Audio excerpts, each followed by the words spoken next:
ये देश है हमारा, अमीश देवगन के साथ। नमस्कार व्यूअर्स, मैं हूं अमीश देवगन और आप देख रहे हैं वीकेंड का सबसे भरोसेमंद कार्यक्रम ये देश है हमारा। और इस हफ्ते ये देश है हमारा में हम डिकोड करने की कोशिश करेंगे, बटोंगे तो कटोंगे और सेफ है, एक है तो सेफ है के नारे का कितना बड़ा पॉलिटिकल इंपैक्ट पड़ा है, इसके मायने क्या है। क्योंकि हरीश रावत कह चुके हैं कि मोदी योगी की काट नहीं है कांग्रेस के पास। इसके अलावा कांग्रेस को कुछ उनके सहयोगी दल बोझ मान रहे हैं। तो यह देश है हमारा में आज उस विषय पर हम एक बड़ी चर्चा करेंगे। स्वागत है आपका इस कार्यक्रम में।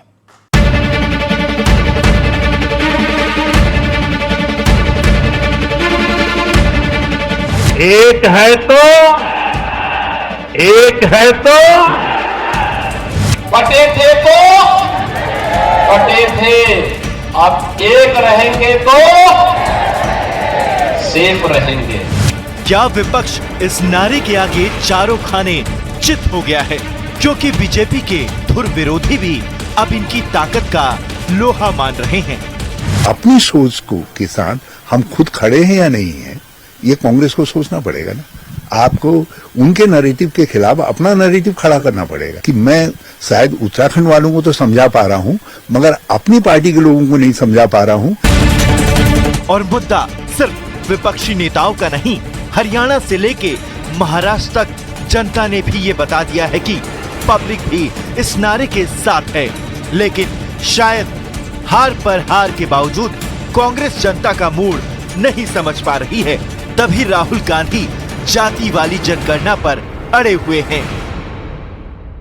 तेलंगाना में हमने किया, कर्नाटक में किया, और जहां भी हमारी सरकार आएगी हम दलित, आदिवासी, पिछड़े वर्ग, गरीब, जनरल कास्ट, माइनॉरिटीज का डेटा निकालेंगे। जाति जनगणना को हम इसी लोकसभा में पास करके दिखाएंगे। लेकिन मुद्दा सिर्फ नेताओं का नहीं है। संत समाज भी लगातार एकजुटता की मुहिम चला रहा है, जिसमें दिग्गज नेता से लेकर बड़े बड़े अभिनेता तक शामिल हो रहे हैं। हिंदुओं एक हो जाओ, जात पात की करो विदाई, हम सब हिंदू। लेकिन आज सबसे बड़ा सवाल है कि क्या बीजेपी ने विपक्ष के जाति वाले दांव को फेल करने और अपने कोर वोट बैंक को संदेश देने के लिए एक बेजोड़ फॉर्मूला ढूंढ लिया है? इसी पर जनता के बीच होगी देश की सबसे बड़ी बहस। आइए इस चर्चा की शुरुआत करते हैं। मेरे साथ कौन कौन जुड़ रहा है ये परिचय करा देता हूं। सुधांशु त्रिवेदी हैं मेरे साथ, भारतीय जनता पार्टी के नेता प्रवक्ता, उनका अभिनंदन है। स्वामी दीपांकर है मेरे साथ, आध्यात्मिक गुरु, उनका अभिनंदन है। मेरे साथ इस चर्चा में धर्मेंद्र यादव है, प्रोफेसर धर्मेंद्र यादव, प्रवक्ता समाजवादी पार्टी के। विवेक श्रीवास्तव है नेता लेफ्ट के। प्रियंका कक्कड़ है आम आदमी पार्टी की नेत्री और प्रवक्ता। जोरदार तालियों के साथ अभिनंदन है। और अब चर्चा के तीन बड़े मुद्दे क्या हैं? एक है तो सेफ है क्या नारा वाकई एक बहुत बड़ा पॉलिटिकली हिट है? नारा क्या ये हिट है? कांग्रेस पूरे विपक्ष के लिए क्या कमजोर कड़ी बन गई है, जैसा अखिलेश यादव ने कहा, जैसा उद्धव ठाकरे की पार्टी कह रही है? और बीजेपी देश भर में क्या ध्रुवीकरण का एजेंडा चला रही है? क्योंकि चाहे बागेश्वर धाम बाबा हो, चाहे देवकीनंदन ठाकुर हो और चाहे स्वामी दीपांकर हो, इन तीनों की यात्रा क्या संदेशा दे रही है, यह बड़ी बात है। आप तमाम लोगों का अभिनंदन है। सुधांशु त्रिवेदी, एक है तो सेफ है, पॉलिटिकली तो नारा हिट हो गया, लेकिन आरोप आप पे यह लग रहा है कि इन तमाम बाबाओं के जरिए कहीं ना कहीं देश का नैरेटिव बदलने का प्रयास है। देखिए, एक हैं तो सेफ हैं, ये कोई पॉलिटिकल नारा नहीं है, ये तो कॉन्स्टिट्यूशनल डायरेक्शन है। हम सब जब शपथ लेते हैं, आप लोगों ने भी लोगों को शपथ लेते देखा होगा, तो क्या कहा जाता है? मैं देश की एकता और अखंडता को अक्षुण्ण रखूंगा।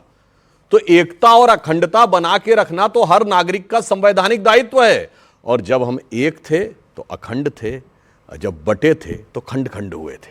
ये तो सबको पता है, 75 साल पहले हुए थे। मगर अफसोस की बात यह है कि अगर हम संवैधानिक दृष्टि के अलावा अगर परंपरा में देखें तो याद है हम सबको बचपन में सबने कहीं ना कहीं कहानी सुनी होगी कि बूढ़ा व्यक्ति था, जब वो मृत्यु के करीब पहुंच गया तो अपने बच्चों को बुलाता है, सबको एक एक डंडी देता, कहता तोड़ दो, सब तोड़ देते हैं, फिर उस डंडी को गट्ठर में बांध देता, सारी डंडियों को कोई नहीं तोड़ पाता, तो कहता है एकजुट रहोगे तो कोई तुम्हें तोड़ नहीं पाएगा, अलग अलग रहोगे तो तोड़ लोगे। अब मैं ऐतिहासिक संदर्भ बताता हूं।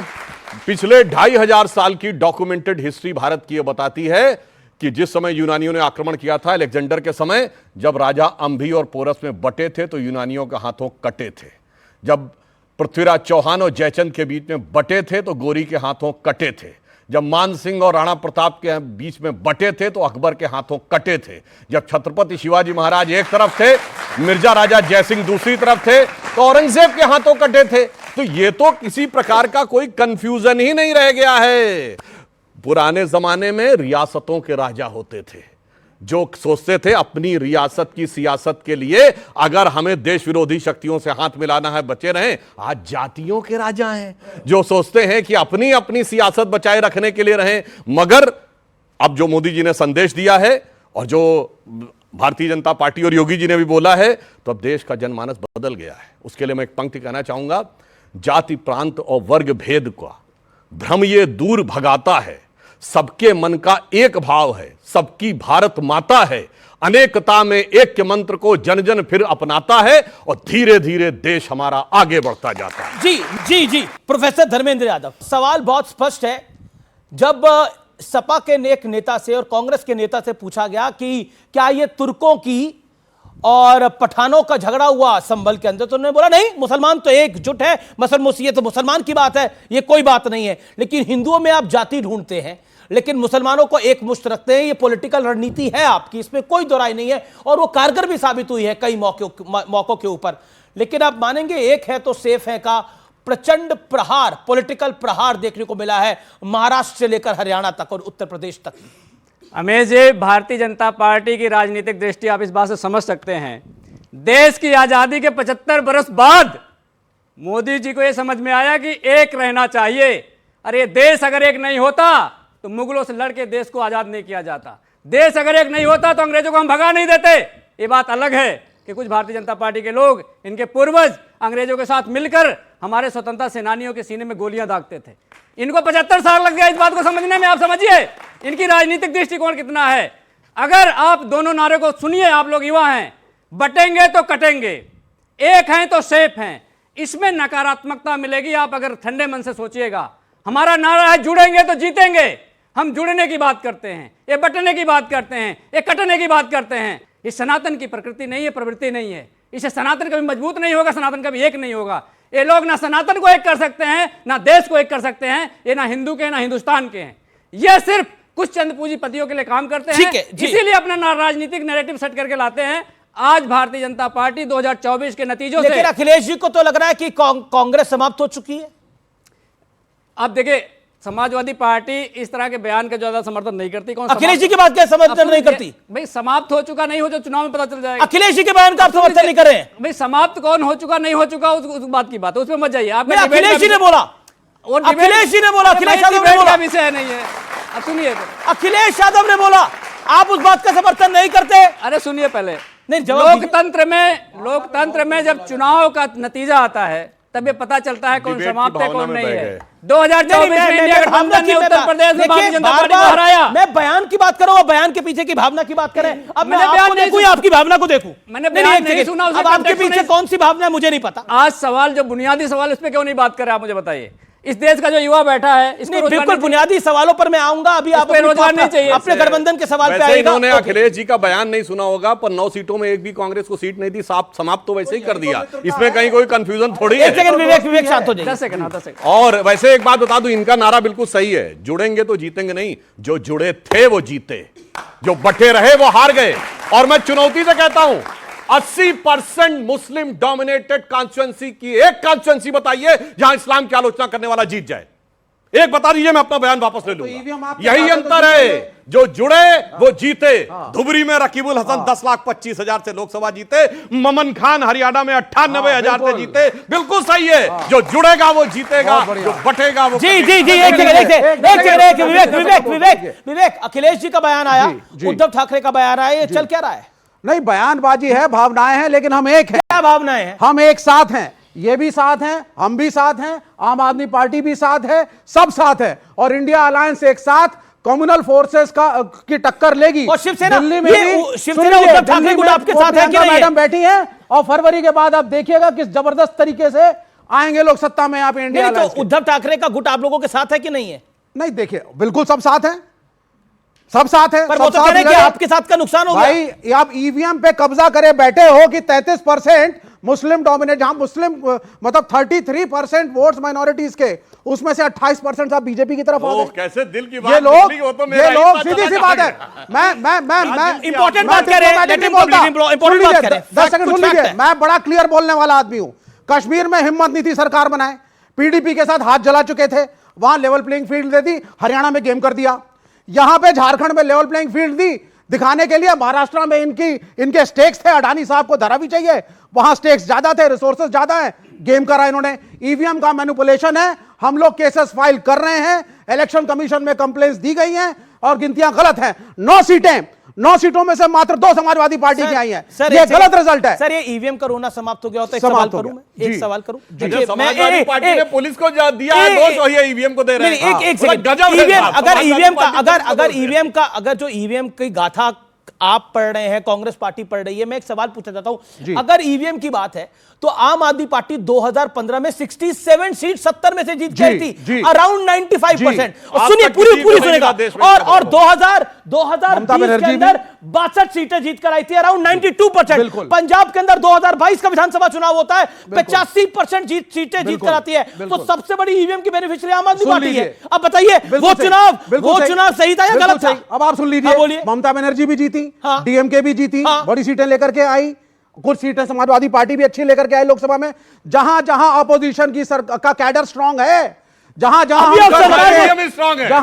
हमारा कैडर स्ट्रांग है, आम आदमी पार्टी का कैडर ग्राउंड लेवल पे स्ट्रांग है, इन्होंने अपने को बचाया। तो फिर दिल्ली के विधानसभा के अंदर, दिल्ली के लोकसभा के अंदर क्यों सुपड़ा साफ हो गया इनका? दिल्ली के अंदर क्यों? ये कांग्रेस के साथ भी हाथ मिलाया है। दिल्ली के अंदर क्यों आ रहे? वो 7 सीटों की बात है, वो 7 सीटों की बात अलग है, कमाल की बात है, वो इशू नहीं है। दूसरी बात सुन लीजिए, ये इन्होंने एक एग्जांपल दिया, इन्होंने बोला साहब बुढ़ा आदमी बैठा था, उसके पास उसके लड़के गए, बुढ़े आदमी ने डंडियां ली, बोला देखो इकट्ठी है, टूटेंगे नहीं, इकट्ठे रहो। अरे लेकिन ये किसको जोड़ने की बात कर रहे हैं? क्या मुसलमानों की डंडी भी उन डंडियों में है या नहीं?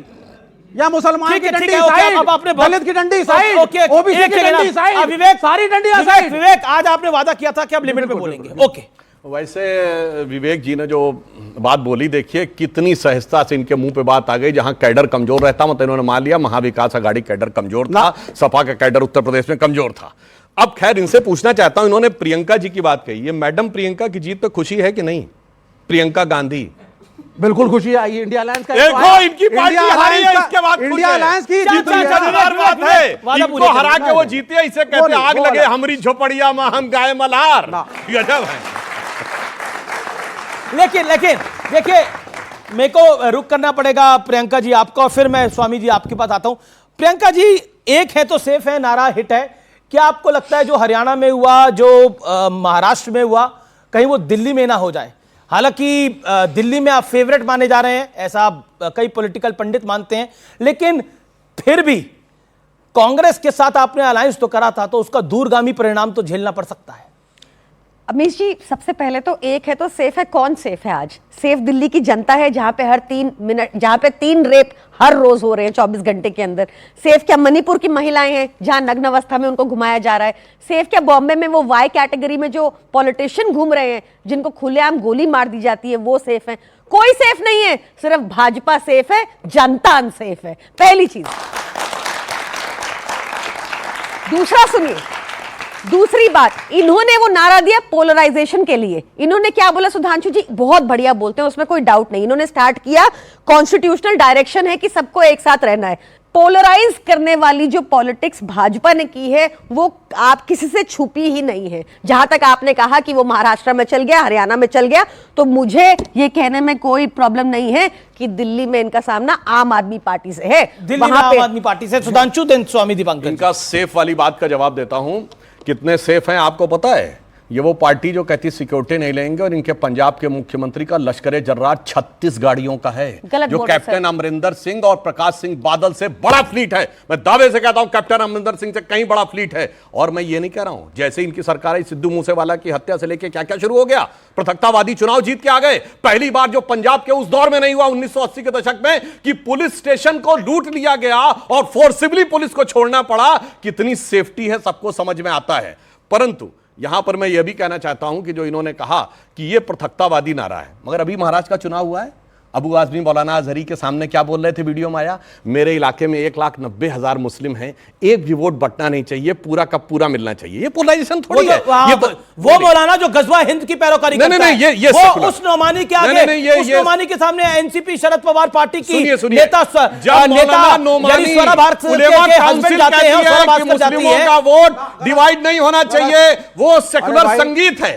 जब इमाम बुखारी कहता है कि फला पार्टी को वोट देना चाहिए, वो सेकुलर संगीत है, उसमें कोई पोलराइजेशन राम भद्राचार्य क्या करते हैं? इसीलिए मैं कहना चाहता हूं बड़ी समस्या है। राम भद्राचार्य और बागेश्वर, राम भद्राचार्य और बागेश्वर आप कह रहे हैं। हाँ, राम भद्राचार्य क्या करते हैं और बागेश्वर क्या करते हैं? बागेश्वर धाम वाले राम भद्राचार्य जी भी बोला जाता है, पार्टी का नाम लिया यार। सुनिए, वो पड़ोस में बैठे खड़े हुए हैं, वो क्या करते हैं? ये पीरजादा अब्बास सिद्दीकी की फुरफुरा शरीफ के आगे नतमस्तक हो कहते फतवा दो भाई कि कम्युनिस्ट पार्टी को वोट दो।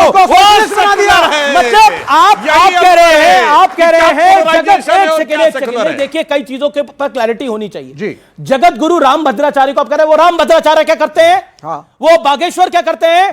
उनके आगे जी भी लगाया जा सकता है, राम भद्राचार्य जी। जैसे मौलाना नोमानी बोलते हो वैसे बोला करो, करिए। नहीं, सम्मान करना पड़ेगा उनकी, उनके पद का सम्मान करें, उनकी उम्र का सम्मान करना पड़ेगा। नहीं, एक सेकंड बताइए। बिल्कुल, मैं बताता हूं क्यों नहीं करना पड़ेगा। मैं बता देता हूं क्यों नहीं करना पड़ेगा। मैं बताऊं क्यों नहीं करना पड़ेगा। ये फुरफुरा शरीफ के आगे बोलेंगे, बोलो फुरफुरा शरीफ के आगे उम्र का तो लिहाज करिए। अब आप मेरे को बोलने दीजिए। सुनिए सुधांशु भाई, अब क्यों नहीं करना पड़ेगा? राम भद्राचार्य जी कह रहे हो ना, राम भद्राचार्य जी ने ब्राह्मणों की कुछ जातियों को जी, थैंक यू सो मच जी, नहीं बताया। राम भद्राचार्य जी बोला, थैंक यू। अब आप सुनिए पहले, बोलिए। राम भद्राचार्य जी कहते हैं बड़ा ही अनर्थ हो गया, बड़ा कष्ट दिया गया है आसाराम बापू जी को। मैं अपने दोस्त नरेंद्र मोदी को आपको बोलने की आजादी, उन्हें भी बोलने की आजादी है। आसाराम को छोड़ दें। स्वामी दीपांकर जी नहीं बोलूंगा। हाँ बोलिए जी। स्वामी दीपांकर। केरल में हमास को लेकर बाकायदा रैली निकाली गई, वो वीडियो अवेलेबल है। तुम्हारी सरकार ने केरल में कुछ किया? नहीं होता। All eyes on Rafah. ठीक है, फिलिस्तीन के फेवर में बोलोगे, हमास के चीफ को जी बोलते हैं और राम भद्राचार्य, स्वामी दीपांकर को और बागेश्वर को उनके नाम से बुलाते हैं। हमास के मुखिया को जी बोलते हैं और हाफिज को भी जी बोलते हैं इस देश के कई नेता, और हिंदू धर्म गुरुओं को के आगे जी नहीं लगाते। ये देश भी देख रहा है जी, ये देश भी देख रहा है। एक सेकंड सही है, ये अन्याय है। महत्वपूर्ण यह है कि चाहे देवकीनंदन ठाकुर जी की यात्रा हो, चाहे बाबा बागेश्वर की यात्रा हो, चाहे आपकी यात्रा हो, तकलीफ बहुत हो रही है इसकी। तो तकलीफ होना जायज भी है। क्यों? इसलिए जायज है क्योंकि जो स्वप्न देखे हैं बांटने का, एक हम लोगों के साथ भी दिक्कत है। हम लोगों को कास्ट में इतना बांट दिया गया, पार्टी में इतना बांट दिया गया कि हमें हिंदू और हिंदुत्व समझ नहीं आता, हमें सनातन समझ नहीं आता, हमें धर्म समझ नहीं आता। इसीलिए कोई खड़ा होकर 2000 किलोमीटर दूर से कहता है सनातन का समूल नष्ट कर देंगे। यही बात किसी और धर्म के बारे में बोलने की हिम्मत है? मैं कह रहा हूं बोनवीटा भी पिएंगे तो नहीं बोल पाएंगे। नहीं समझ में आई? पांव लड़खड़ाने लगेगा, डॉक्टर हो सके बुलाना पड़े। और रही बात हम लोगों की यात्रा की, तो हमारी यात्रा बिल्कुल एकदम कॉन्सेप्ट क्लियर है, जातियों में विभाजित हिंदुओं को एक करना, 2 साल के अंदर 80 लाख से ज्यादा लोगों को जोड़ना। नहीं, आपकी यात्रा में 10 किलोमीटर चले नहीं हो, बताओ कितना चले हो? वही बता रहा हूँ, वही बता रहा हूँ। बीच में क्यों बोल रहे हैं ना? आप बीच में बोलना चाहिए क्या? आप हाथ खड़ा करिए, जो चाहते हैं बीच में कोई ना बोले। बताइए, अपनी बात करिए। आप ही के ज्ञान का वर्धन कर रहे हैं। 2 साल के अंदर 80 लाख लोगों से, एक डाटा सारा साइट पर है, 80 लाख लोगों को जोड़ना, एक हिंदू होने का संकल्प दिलाना, 16,000 किलोमीटर की यात्रा, 6 राज्यों तक जाना, और उसके बाद खड़े होकर के आज ये चर्चा करना। पहली बार बोला था 23 नवंबर 2022 में कि जब तक एक हो सुनामी के जैसे वेग हो, और जब भी बटोगे हर गली नुक्कड़ पर कटोगे। तो ये कहीं गलत नहीं है। ठीक मुझे ठीक बोलने दीजिए दादा। जी जी जी।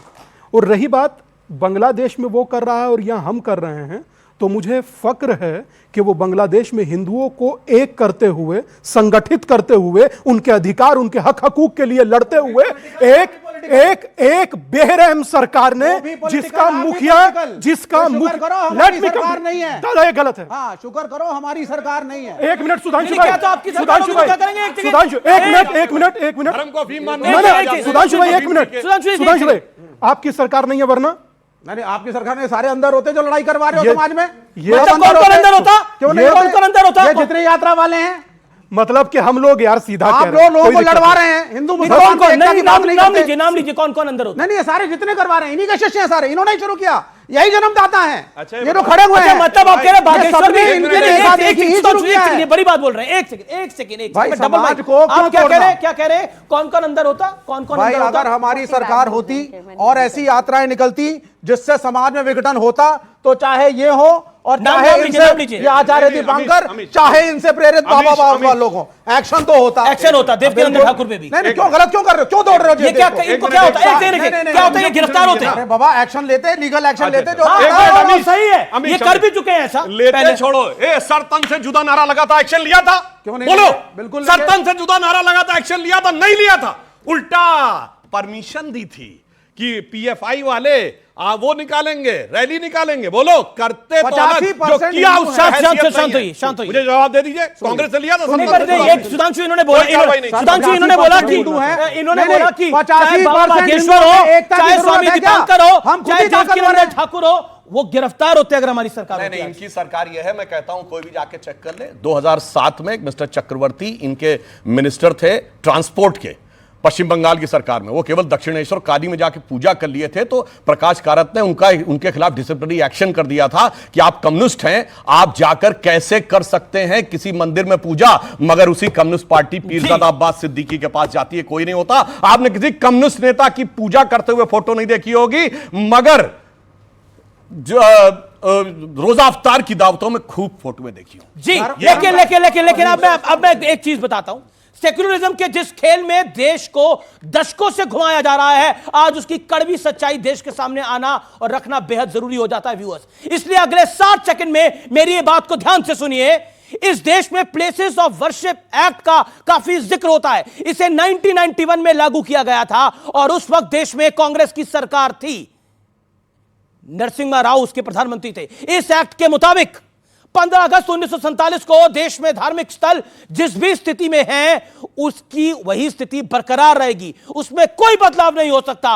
और इस एक्ट से अयोध्या के विवाद को अलग रखा गया था। यानी जो हिंदू ये दावा करते हैं कि आक्रांताओं ने उनके मंदिरों को तोड़कर वहां दूसरे धर्म की इमारतें बनवा दी, उन हिंदुओं के पांव में इस कानून से ऐसी बेड़ियां डालने का प्रयास हुआ जिससे वो भविष्य में कभी अपने धार्मिक स्थलों की सच्चाई पता लगाने की कोशिश भी न कर सके, मांग भी न कर पाए। और दूसरी तरफ 1995 में और 2013 में कांग्रेस की सरकारों ने वक्फ एक्ट में बदलाव किए, जिसकी वजह से उसकी ताकत असीमित हो गई। इन बदलावों के बाद वक्फ बोर्ड किसी भी संपत्ति पर अपना हक जमा सकता है, जता सकता है और उनके दावे को कोर्ट में चुनौती देना लगभग नामुमकिन है। सोचिए ये कैसा सेकुलरिज्म था। और इन सेकुलर सरकारों ने हिंदुओं को तो प्लेसेस ऑफ वर्शिप एक्ट दिया था और दूसरी तरफ वक्फ का एक्ट दिया था। सोचिए सच्चा सेकुलरिज्म क्या है, यह मैं आप पे सोच छोड़ता हूं। आप अपनी बात को रखिए, बोलिए क्या सवाल है आप लोगों के। सवाल था कि नेहरू जी, इंदिरा गांधी जी और राजीव गांधी जी सदैव जातिवाद और जाति प्रथा का विरोध किए थे, वो जाति जनगणना के समर्थन नहीं थे, तो फिर विपक्ष आज के वक्त में क्यों इतना जोर दे रहा है कि जाति जनगणना होनी चाहिए? सर जी इंदिरा गांधी कहती थी जात पे ना पात पे मोहर लगे कि हाथ पे। यूनिटी की बात कर रही थी कि सभी जातियों को बराबरी, तो मोदी जी भी तो वही कर रहे हैं अभी। नहीं, मोदी जी तो हिंदुओं को अलग कर रहे हैं, मुसलमानों को अलग कर रहे हैं, अगलों को अलग कर रहे हैं, पिछड़ों को अलग कर रहे हैं। रामभद्राचार्य ब्राह्मणिकल सुप्रीमेसी की बात करते हैं तो अमीश भाई कहते हैं जी करके यूज करिए। तो ये तो कल्चर ही देश का अलग जा रहा है। ठीक है, कल्चर ही अलग जा रहा है। और दूसरा खराब कल्चर है, हाफिज का बढ़िया कल्चर है। बागेश्वर धाम सुन लीजिए सुधांशु भाई, बागेश्वर धाम की यात्रा के बारे में माननीय ज्योतिष मठ के शंकराचार्य ने कहा है टोटल पॉलिटिकल है। टोटल बोलो पॉलिटिकल सुधांशु, है। दूसरी बात। ठीक है, नहीं, आपने खुदाई की बात करी। ताली दीजिए, फिर प्रियंका कक्कड़ और सुधांशु जी। जी, 2-3 बातें महत्वपूर्ण अपने जी, एक मिनट। युवा भाइयों से कहना चाहता हूं। बांग्लादेश आप सब लोग देख रहे हैं, जिन्हें केरला और कश्मीर फाइल झूठ लग रही थी, बांग्लादेश लाइव चल रहा। उसके बावजूद भी यार हम लोग हिंदुओं के विषय में बोले हम लोग गुनाहगार कैसे? ये लोग जय फिलिस्तीन कह के गाजा तक के लोगों को एक करें, ये सेक्युलर कैसे? कहीं तो थोड़ा तो यार रहम, और कहीं तो अपने गुनाहों के बारे में सोचिए। लेके जाओ, सारी मस्जिद खोद डालो। लेट मी एक कुल्हाड़ी इनको दे दो, मैंने सारी मस्जिदें खोद दो और शिवलिंग ढूंढो उसके अंदर। यार ये गलत बात है। ये कोई बात होती है? यही करो, बस यही रह गया है। चाइना में इनको कुल्हाड़ी ये दो। गलत होती है। विषयांतर हो रहा है, विषयांतर हो गया पूरी चर्चा का। अमीश ये गलत है। देखिए विवेक जी, विषय पर रहिए, विषय पे रहिए, वो विषय नहीं है मेरा। अमीश इस देश में हिंदू होना साधु होना गुनाह रहा, विवेक जी के लिए समझ में आता। लेकिन क्या इनका पॉलिटिकल बस नहीं हिंदू चल रहा, इनका बस नहीं चल रहा। मेरा बस चलता तो इन्हें जेल में डलवा देता, मेरी सरकार होती। भाई साहब आप जेल में डलवाइए, हिंदू को ना तो जोड़ने में रुका जाएगा, ना थका जाएगा, ना झुका जाएगा। हिंदू का मतलब हिंदू। आप समाज और ना देश दोनों तोड़ रहे हैं। अच्छा, आप समाज और देश सुनिए, दोनों तोड़ रहे मुझे हैं। पूरा करने दीजिए, आप बोलिएगा। आप पहले बोलिए, शंकराचार्य सही है या गलत? डॉक्टर भीमराव कह रहे हैं कि बागेश्वर धाम की यात्रा पॉलिटिकल। अरे ठीक है, रुकिए रुकिए महाराज, रुकिए। डॉक्टर भीमराव अंबेडकर कहते थे जातिवाद नहीं होना चाहिए, वो गलत हो गए। राम मनोहर लोहिया कहते थे जातिवाद नहीं होना चाहिए, वो गलत हो गए। पॉइंट आपकी मुझे कंप्लीट करने दीजिए। जी जी जी। संत रविदास के गुरु थे रामानुजाचार्य, वो कहते थे कि जाति पाति पूछे नहीं कोई, हरि को भजे सो हरि का होय। वो दिग्गज गलत हो गए, ये सही हो गए। हम सही हो गए, हम बिल्कुल सही हो गए। सही कहा सुधांशु ने गलत नहीं कहा। सुधांशु जी ने बिल्कुल सही कही। एक लकड़ी हो तोड़ दो, आप गट्ठड़ बनाइए, किसी के बाप पर नहीं टूटे। उस गट्ठर में मुसलमान क्यों नहीं है? होना होगा। आपके गट्ठर में मुसलमान क्यों नहीं है? ईसाई क्यों नहीं है? माइनॉरिटी क्यों नहीं है? ठीक है ठीक है, मैं फिर कह रहा हूं, ये नस फाड़ लेंगे अपने यहां से। नहीं, मेरे कुछ नहीं। मैं आप इत्मीनान से प्रियंका कक्कड़ को मैं आ रहा हूं। सुधांशु जी, प्रियंका कक्कड़, देखिए एक चीज तो बहुत क्लियर है, जो आपने भी आरोप लगाया कि बीजेपी देश भर में ध्रुवीकरण का एक एजेंडा चला रही है, ये आपने आरोप लगाया। लेकिन दूसरी तरफ से भी तो यही एजेंडा चल रहा है। अब आप देखिए, महाराष्ट्र का चुनाव था, नोमानी क्लियर कट फतवा दे रहे थे। स्वरा भास्कर और उनके शौहर साहब, उनके मियां साहब, वो नोमानी के पास जा रहे थे। समाजवादी पार्टी के अबू आजमी एक ऐसे क्लरिक के पास जा रहे थे तो गजवा हिंद की पैरवी करता है। अब बताइए कमी कहां रही है? कमी कहां रही है? अगर एक तरफ है तो दूसरी तरफ भी तो है। देखिए, हमने सबको सुना यहाँ पर, और ये युवा पीढ़ी सामने बैठी है, तो मैं इनको सिर्फ इतना कहना चाहूंगी कि मैं भी विवेक जी की बातों से सहमत नहीं हूँ। वो एथिस्ट हैं तो वो गरियाते हैं, हिंदू पर भी वो गरियाते हैं, मुसलमान पे भी नहीं गरियाते मुसलमान, वो दोनों पे गरियाते हैं। दिखा दीजिए, मैं अपनी बात वो दोनों पे गरियाते हैं। और हमारे देश में अब जैसे ये इस्कॉन में जो हुआ, हम आम आदमी पार्टी पूरा समर्थन करती है, मांग करती है भाजपा से कि कुछ एक्शन ले, क्योंकि हमारे पास तो एक ऐसे प्रधानमंत्री जो कहते हैं घर में घुस के मारूंगा। हमारे प्रधानमंत्री जी ने कहा था घर में घुस के मारूंगा, वो ऐसा कहते हैं ना, तो कुछ स्ट्रॉन्ग एक्शन ले। बांग्लादेश की सरकार कहती है कि इंडिया कौन होती है घुसने वाली हमारे इंटरनल मुद्दों में। हम क्या करें? इतने बड़े प्रीस्ट, उनको अरेस्ट कर लिया, उनको जेल हो गई, और हमारी सरकार हाथ में हाथ धरे बैठी है। ओके, सुधांशु जी का रिप्लाई जरूरी। देखिए, जो इन्होंने कहने का प्रयास किया, यहां समस्या क्या है कि एक समुदाय को तो खूब तोड़े रखना, और सिर्फ जाति में नहीं तोड़े रखना है, उत्तर दक्षिण में भी तोड़ना है। याद करिए, डीके सुरेश जो कि कर्नाटक के मिनिस्टर हैं, वो कहते हैं कि साउथ जो है वो ज्यादा टैक्स देता है, इसलिए हमें अलग हो जाना चाहिए। मतलब उनसे पूछा गया कि आप अलग होने की बात करेंगे, पत्रकार का इंटरव्यू, नहीं तो हम अलग होने पर भी सोच सकते हैं। अब सुनिए, लड़ाना है मराठी और उत्तर भारती में, लड़ाना है तमिल और हिंदी में, लड़ाना है उत्तर और दक्षिण में, लड़ाना है अगड़े और पिछड़े में, लड़ाना है सामान्य और दलित में, मगर एक से कहना है पूरे जुड़े रखो। तुम फिलिस्तीन तक जुड़े रहो, हमास तक जुड़े रहो, और रफा तक जुड़े रहो, हिजबुल्लाह तक जुड़े रहो। यानी एक के अंदर टुकड़े टुकड़े करके रखना है और एक को सहेज करके रखना है।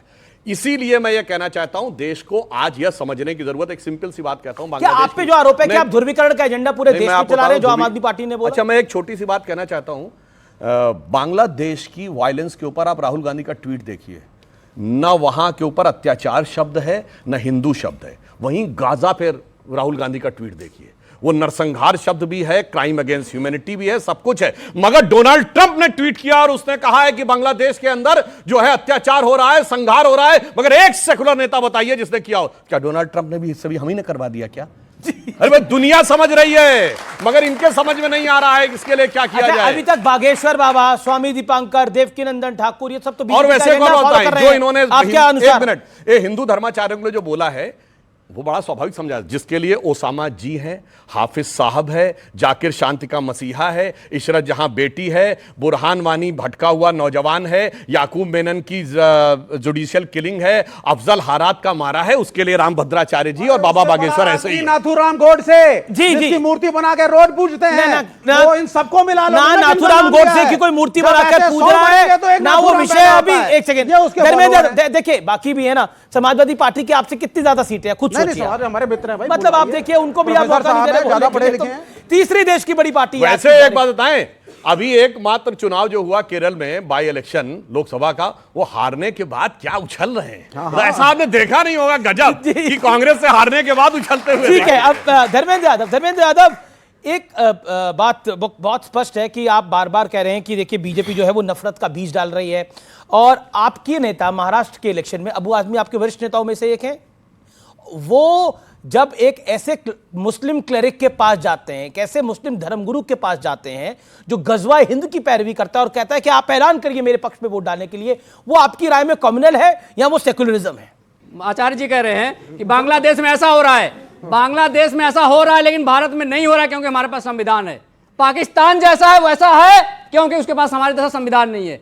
ये इस संविधान को खत्म करके यहाँ भी वही करना चाहते हैं। अब सुन लीजिए, वो यहाँ भी वही करना चाहते हैं। नहीं, ये आप देखिए, आप बहुत नहीं, बांग्लादेश में हो रहा है, यहाँ इसमें हो रहा है कि मोदी है यहाँ पे। अब सुनिए, वरना सब कुछ हो जाता। लेकिन मेरे सवाल का जवाब, अबू आजमी की बात का जवाब। बांग्लादेश में इतना हुआ और पूरे हिंदुओं की चिंता बिल्कुल मोदी जी को नहीं थी, पर शेख हसीना को बाकायदा सुरक्षित अपने यहाँ लाके बैठाया गया और आज तक पीछा खिलाया जा रहा है। ये है हिंदू। अच्छा, ये हिंदू नहीं चाहिए। नहीं, एक सेकंड देखिए, मुझे लगता है कि जो बांग्लादेश में हिंसा हो रही है उसका मजाक उड़ाना बिल्कुल जायज नहीं है, और वहां पर हिंदुओं के घर जलाए जा रहे हैं, उनकी बेटियों को उठाया जा रहा है, और उस विषय के ऊपर अगर हम हिंदुस्तान में इतने हल्के स्तर पर चर्चा करेंगे तो मुझे लगता है ये उन लोगों के साथ अन्याय होगा।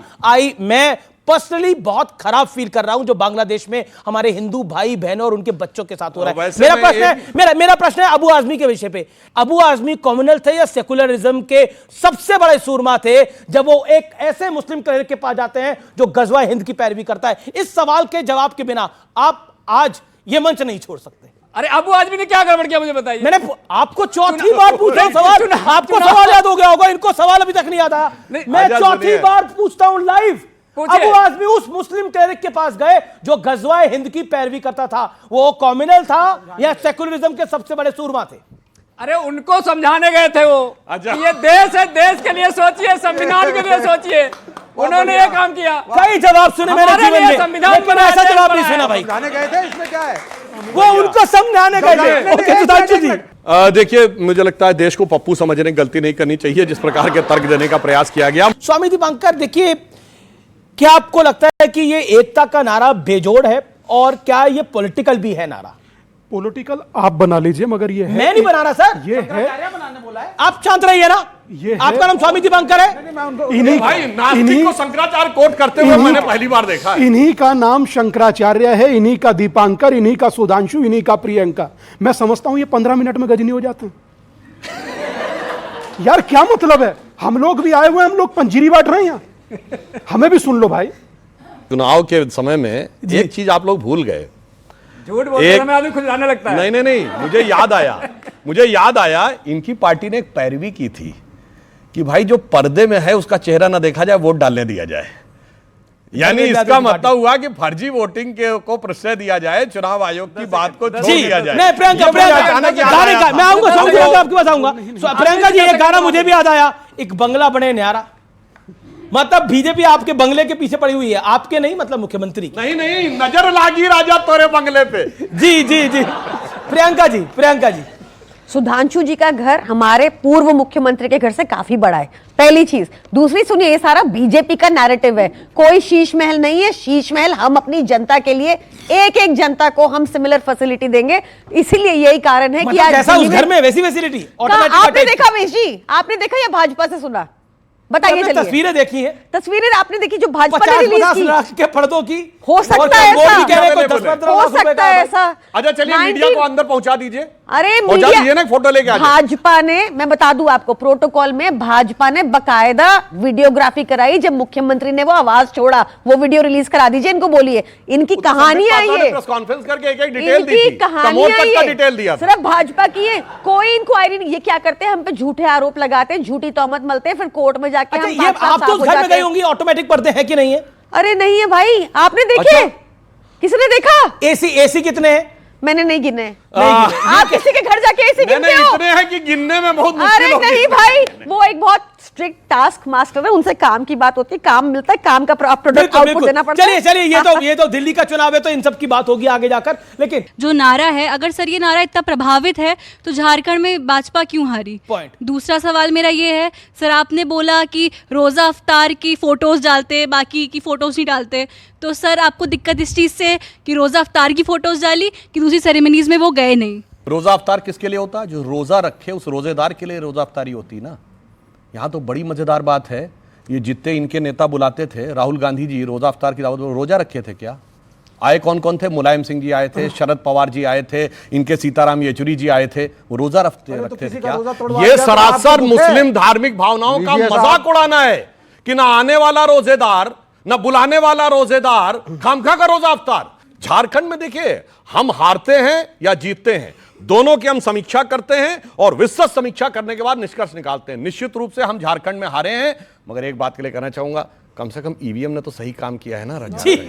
ठीक है, ईवीएम के ऊपर भी आऊंगा। ईवीएम पे किसी का सवाल है क्या? यानी महाराष्ट्र में हम जीते हैं, झारखंड में ईवीएम जीती है। मेरा सवाल सुधांशु जी से है कि आप लोग जो हमारे देश में आरक्षण का, राशन का, नौकरी के, सबका जो आरक्षण है वो जाति पे निर्भर है, तो फिर आपको क्या प्रॉब्लम है कि आप डाटा रिलीज क्यों नहीं कर रहे हो कि जाति में क्यों जनगणना नहीं हो रही है? हम युवा जानना चाहते हैं। जब आप राजनीतिक पार्टियों का आधार वोटिंग, जो वोट आपका आधार है वो सब आपका जब जाति पे है, तो फिर आप डाटा बताइए। बिल्कुल, जैसे समाजवादी पार्टी का मुस्लिम यादव, बसपा का मुस्लिम दलित, इसके अलावा लालू प्रसाद यादव की पार्टी का मुस्लिम यादव, ये पूरा गेम है। अच्छा प्रश्न किया इन्होंने। तो समस्या नहीं करते थे आपकी पार्टी भी, केशव प्रसाद मौर्य है तो उनकी जाति बताती है। बिल्कुल जवाब दे रहा हूं। समस्या यह है कि जब 2011 की जनगणना, जो उनका कहना है जातिगत आधार पे की थी, और 14 तक डाटा इसलिए नहीं रिलीज हुआ और हम भी नहीं रिलीज कर पा रहे हैं। क्यों? आपको पता है कितनी जातियां आई हैं उसमें? 1 लाख। और रेस्पेक्टिव राज्य सरकारों से पूछा गया कि आप वेरीफाई करके बताइए तो कि ये जातियां आपके इस जिले में पाई जाती हैं कि नहीं। आज तक किसी राज्य सरकार ने वेरीफाई करके दिया ही नहीं है। आप गोलमोल उत्तर नहीं। अब मैं आपको बताना चाहता हूं, आपने अपने शांति में बोलिए। अरे भाई अपने शांति में बोलिए, गोल गोल नहीं। ए भाई करवा दो ना जातिगत सर्वे। अरे भाई सब केरल में करवाओ ना, केरल में कराया जातिगत सर्वे। और सुनिए एक मिनट, यही आपका तरीका गलत है, बीच में बोलना शुरू कर देते हैं। कर्नाटक में जातिगत सर्वे हो के रखा है और उप मुख्यमंत्री ने कहा है मैं नहीं रिलीज होने दूंगा, और क्यों नहीं बोल पा रही है कर्नाटक की सरकार। वैसे मैं एक फैक्ट बताना चाहता हूं, देखिए जातिगत जनगणना का जानते हैं इनका तात्पर्य क्या है? अभी प्रियंका गांधी जी चुन के आई हैं, भैया राहुल लोकसभा में, माता सोनिया राज्यसभा में, फिर बहन प्रियंका लोकसभा में, और फिर अगर परिवार के निकटस्थ किशोरीलाल शर्मा राज्यसभा में, पूरे परिवार की गणना हो गई पूरी। अब जातिगत जनगणना है जरूरी। ये कोई आंसर नहीं है। अब ये आप समझिए इनकी बात। और सुनिए, मैं फिर आता हूं, जातिगत जनगणना है, और सुनिए एक और आप अपनी सरकारों में नहीं करा पा रहे। भाई केरल में क्यों नहीं कराया? नहीं, मेरी बात सुनिए। केरल में क्यों नहीं कराया?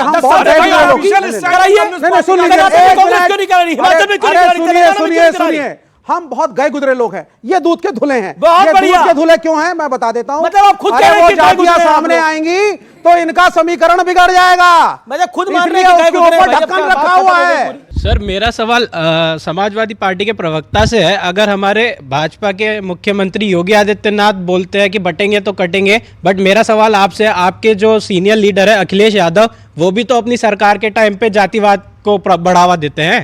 बेटा किसी भी सरकार में जो योजनाएं लागू होती हैं, जैसे हमने छात्रवृत्ति देना शुरू कर दिया तो सारे बच्चों को मिलती है। अगर कोई के लिए स्पेशल योजना, अरे कहां से स्पेशल योजना है आपके यहाँ? नहीं, माइनॉरिटी मिनिस्ट्री क्यों बनी है?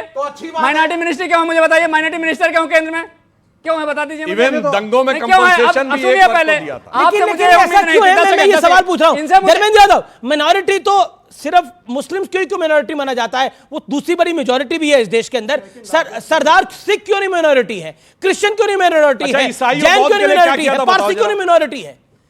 ईसाई बौद्ध उनकी हिस्सेदारी कुछ नहीं है। काम बताइए। लोकतंत्र के जितने लोग हैं सबका अपलिफ्टमेंट जरूरी है। जो ज्यादा पिछड़े हैं, जो ज्यादा दबे कुचले हैं, उनका अपलिफ्टमेंट करना और जरूरी है। इसलिए वहां पे योजनाओं का लाभ ज्यादा दिया जाता है और अलग से दिया जाता है। अगर आपकी गाड़ी का एक पहिया पंचर हो गया है तो क्या आप तीनों में पंचर लगवा लेंगे? उसमें तो पंचर लगवाएंगे भाई।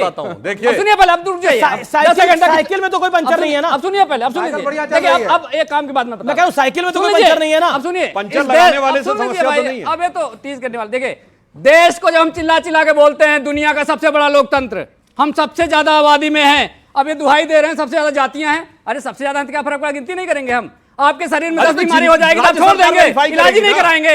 अच्छा आप मुझे बताइए, 10 बीमारी छोड़ देंगे? एक सेकंड, हाँ, मैं ये धर्मेंद्र जी आपकी के पास आ रहा हूँ, और बहुत आप मुझे बहुत पसंद है, आप बहुत अच्छे जवाब देते हैं। एक बात बताइए, आपने बोला कि देखिए हिंदुओं में बड़ी सारी जाति है, 1 लाख के करीब जातियां अभी जो चर्चा हो रही थी यहाँ पर। मंडल मैं एक सेकंड मैं पूछना चाह रहा हूँ कि ये जो मुसलमान है उसमें भी कई सारी जातियां होती हैं, और उसमें भी ये जो संभल में झगड़ा हुआ, ये तुर्कों और मतलब आपका जो सांसद है तुर्क था, और जो विधायक है वो पठान है, तुर्कों और पठानों का झगड़ा था। आपको लगता है ऐसा? भारतीय जनता पार्टी नहीं, मैं आपसे सवाल पूछ रहा हूं। बांटने के इस कदर पहुंच जाती है, जाति नहीं, गोत्र नहीं, उसके नीचे बता देगी, पर ये नहीं बताएगी। अरे मैं तुर्कों की पठानों की बात कर रहा था। तुर्कों और पठानों में कौन से गोत्र होने लग गए? उसमें कोई मामला नहीं था। इस देश के संविधान में बहुत सारी मुसलमानों में जातियां होती है कि नहीं होती? जवाब। अब देश के संविधान की बात नहीं, मैं कह रहा हूं संविधान की बात। अभी आप हिंदू धर्म की बात कर रहे थे, उसमें जातियां हैं, मुसलमान में अरे उसमें जातियां होती हैं कितनी? मैं फिर बता रहा हूं, कितनी है देश के संविधान में पिछड़ी जातियों का जिक्र है। पिछड़ी जातियों में जातियां रखी गई हैं, अल्पसंख्यक में जातियां रखी गई हैं, उसके बाद आपके दलित में जातियां रखी गई हैं। वो जातियां संवैधानिक दर्जे के हिसाब से रखी गई हैं, हमारे और आपके मानने से नहीं होता है। ये SC ST OBC के आरक्षण का कितना बढ़िया ध्यान रखते हैं पूछिए। अलीगढ़ मुस्लिम यूनिवर्सिटी, जहां मुस्लिम्स पक्के हो गए मेजॉरिटी में, SC ST OBC रिजर्वेशन साफ। Jamia Millia Islamia 2012 SC ST OBC का रिजर्वेशन साफ। कश्मीर हो गई Muslim majority state, SC ST OBC का रिजर्वेशन साफ। बांग्लादेश की बात हो रही है आज से 80 साल पहले, तो जो कास्ट कॉन्फ़िगरेशन वेस्ट बंगाल में था वो ईस्ट बंगाल में था। वो कहां चले गए SC ST OBC बंगाल वाले? वो 32% से 7% हो गए, 25% कहां गए? कट गए या कन्वर्ट हो गए? और फिर भी किसी को ना भरोसा हो तो याद करिए, जो आज ये नेता पॉलिटिक्स कर रहे हैं, यही पाकिस्तान बनने पे पाकिस्तान के पहले लॉ मिनिस्टर थे जोगिंदर नाथ मंडल, भारत के पहले लॉ मिनिस्टर थे बाबा साहब अम्बेडकर, वो दलित थे। पाकिस्तान के भी पहले लॉ मिनिस्टर थे जोगिंदर नाथ मंडल, वो भी दलित थे।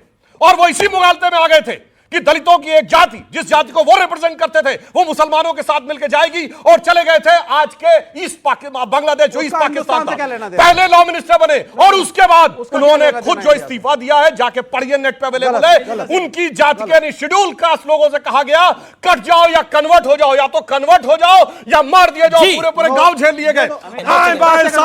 10 सेकंड देखिए, आप सांसद भी हैं और सम्मानित भी हैं। जब आप खड़े होकर के यहाँ पे ये नैरेटिव फैलाते हैं, मैंने दो लोगों का स्टेटमेंट गलत है, ये सही है, नहीं सही है, सही तो बहुत कुछ था। ये आगे अनशन बोलते हैं। सुनिए ना, don't talk in that tone. मैं रिस्पेक्टफुली जो आप शंकराचार्य के बारे में कहेंगे don't talk in that tone, और आपकी इज्जत इतनी बड़ी हो गई जब आप डिस्टर्ब कर रहे हैं। आप ये दिखाने और नैरेटिव को बढ़ा रहे हैं कि मुसलमान जहां होगा वह हिंदू खासकर दलित को काटा जाएगा। आप ये कहना चाहते हैं? ये बिल्कुल नहीं कहा, ये कहा नहीं गया, ये आप एज्यूम कर रहे हैं। सुनिए, ये आप एज्यूम कर रहे हैं। ना, पहले मैं कंप्लीट करूं। आपने चुप कराया था 20 सेकंड मेरे सर, ये गलत है। 10 सेकंड मेरे। अब दूसरी सच्चाई इनकी सुन लीजिए मेरे दोस्त की। बाबा साहब अंबेडकर ने, इन्होंने तो सुना दिया कि बाबा साहब अंबेडकर ने इस्लाम के खिलाफ बोला, मुसलमानों के खिलाफ बोला। क्या ये बताएंगे कि बाबा साहब अंबेडकर ने हिंदू धर्म क्यों त्यागा और दलितों को लेकर के बौद्ध धर्म क्यों लिया? बिल्कुल, बाबा साहब अंबेडकर ने बौद्ध धर्म इसलिए ग्रहण किया कि उन्होंने बहुत साफ साफ बताया कि इस्लाम और क्रिश्चियनिटी में क्या क्या बुराइयां, ये उन्होंने साफ साफ लिखा। उन्होंने अपनी किताब, अब सुनिए, हवा में नहीं, बीच पे आए बाय मत बोलिएगा, शांत रहिएगा। उन्होंने अपनी किताब Muslim politics and the partition of India, Hindi संस्करण, उसमें पेज नंबर 100 से 105 के बीच में जाके पढ़ लीजिएगा। उन्होंने कहा इस्लाम में भाईचारे का मतलब एक बंद कंपार्टमेंट है जहां सिर्फ अंदर वालों के लिए भाईचारा है, बाहर वालों के लिए सिर्फ नफरत और हिकारत है। मैंने डॉक्टर अम्बेडकर को कोट किया है। और सुनिए हिंदुओं के लिए क्या बोला उन्होंने, कहा हिंदू समाज में भी बुराइयां। सुनो मैं बोल रहा हूं, शांत है। हिंदू समाज में उन्होंने कहा बुराइयां हैं, मगर हिंदू समाज में कम से कम उन बुराइयों को पहचानने और सुधारने के लिए प्रयास अंदर से होते हैं। मुस्लिम समाज तो अपने अंदर की बुराई मानने को भी तैयार नहीं होता है, इसलिए वहां सुधार की कोई गुंजाइश नहीं है। अब स्वामी दिवाकर अररिया की बात बता रहे हैं आप सबसे, आप सब लोग उसको समझ पाएं। वहां कई बहनों के ना माथे पर हमने बिंदी देखी ना सिंदूर देखा, तो पूछने की इच्छा व्यक्त किया कि क्यों नहीं आप लोग लगाते हैं, तो उन्होंने पलट कर जो उत्तर दिया, बोले बाबा पहचान हो जाता है। ये मैं अपने सामने की बात कह रहा हूं, मेरे सामने की बात है और मैंने स्वयं पूछा। डेमोग्राफी बदली हुई है आप और भाई साहब 70-30 का रेशियो है, क्या बोल रहे हैं? यहाँ स्टूडियो में ठंडे कमरे में बैठकर जो मर्जी बोलिए, जाइए ना ग्राउंड पर, तब हकीकत देखिए। और हाँ कुछ भी नहीं, इनके हिसाब से कुछ नहीं है, इनके हिसाब से कुछ नहीं है। वहां जिस दलित का जिक्र करते हैं, आप क्यों बार बार बोले मुसलमान? बाबू हटाइए, इनके पास क्या पोस्ट है? अमीश बाबू बोलिए। अमीश बाबू किताब कोट किया, स्वामी जी रुकिए, पेज कोट किया, सिर्फ आदमी आकर डिस्टर्ब करने लगता है। अमीश सिस्टम नहीं हो सकता, बोलने वाले को बोलने नहीं दे रहे यार। कब से वो खड़े हैं? अमीश ऐसा नहीं हो सकता, दूसरों को जलील करने का डिबेट होगी। नहीं भाई, आप एक फैक्ट नहीं कोट कर रहे। अच्छा ठीक है, आप सब बातें हवा में बोल। देखिए एक सेकंड मेरा निवेदन, सब स्वीपिंग स्टेटमेंट। अच्छा एक सेकंड मेरा निवेदन है, शांत होइए आप। ओके आप स्वामी जी आप अपनी बात तो रखिए, देन प्रियंका। मैं मात्र इतना कहना चाह रहा था, यात्रा के दौरान तेजस्वी जी का बयान आया, अगर किसी ने मुसलमानों की तरफ आंख उठाकर देखा तो ईंट से ईंट बजा देंगे, बिल्कुल ये बयान था। बस इतना सा मेरा जहन था कि 20% के लिए तेजस्वी जी ने जो कहा एकदम करेक्ट कहा। मेरा मानना और यात्रा का मकसद मात्र इतना ही है, 80% हिंदू हैं, इनके लिए भी कोई ताकतवर, कमजोर, लल्ला, लंगड़ा, लूला, अपाइज कोई एक आदमी तो खड़ा होकर कह दो यार कि अगर हिंदुओं की तरफ भी किसी ने आंख उठाई तो ईंट से ईंट नहीं तो ताली से ताली और दंडित तो कर देंगे। ओके प्रियंका कक्कर, क्या आपको लगता है ये जो नैरेटिव बन रहा है, ये जो पूरा नैरेटिव बन रहा है, क्या ये दिल्ली चुनावों पर भी इंपैक्ट डालेगा? मुझे लगता है कि दिल्ली की जनता बहुत समझदार है। उन्होंने वो उसी पार्टी को वोट देती आई और देते रहेंगे। महाराष्ट्र की जनता समझदार नहीं थी? देखिए वहां पे ना कांग्रेस, मेरे को ये कहने में प्रॉब्लम नहीं है, कांग्रेस थोड़ी ढीली अलायंस पार्टनर है। वो अपने अलायंस पार्टनर, आपको कांग्रेस ढीली लगती है? आपको भी इजी कंटेस्टेंट मिल गया, दिल्ली में ऐसा नहीं होगा। अच्छा ठीक है, ओके सुधांशु जी कांग्रेस ढीली पार्टी है, आम आदमी पार्टी ढीली नहीं है। आप ढीलों को तो हरा सकते हैं लेकिन टाइट पार्टी को नहीं हरा सकते। भगवंत मान जी का बाकायदा रैली में बयान अवेलेबल है कि दिल्ली से पंजाब तक हर मां अपने बच्चे को सबसे छोटी कहानी सुना सकती है, एक थी कांग्रेस। इनके नेता अखिलेश यादव जी का मात्र 10 महीने पहले मध्य प्रदेश चुनाव में बयान है, कांग्रेस बहुत चालू पार्टी है, संभल के रहना। कांग्रेस ने कहा सपा के लिए चिरकुट पार्टी है, और कमलनाथ जी ने कहा अखिलेश वखिलेश की बात करने की जरूरत नहीं है। और इन्होंने अरविंद केजरीवाल जी ने छत्तीसगढ़ में जाकर कहा भूपेश बघेल भारत के सबसे भ्रष्ट मुख्यमंत्री हैं। साहब क्या गजब है, बाहर लड़ाई है, दिल्ली में मोहब्बत है, इसी को देख के जनता कह रही क्या दुहाई है। तो ये देश है हमारा कि आज के एडिशन में इतना ही। उम्मीद है ये कार्यक्रम आपको जरूर पसंद आया होगा। मेरे युवा मित्रों का धन्यवाद, नमस्कार, have a good night, thank you.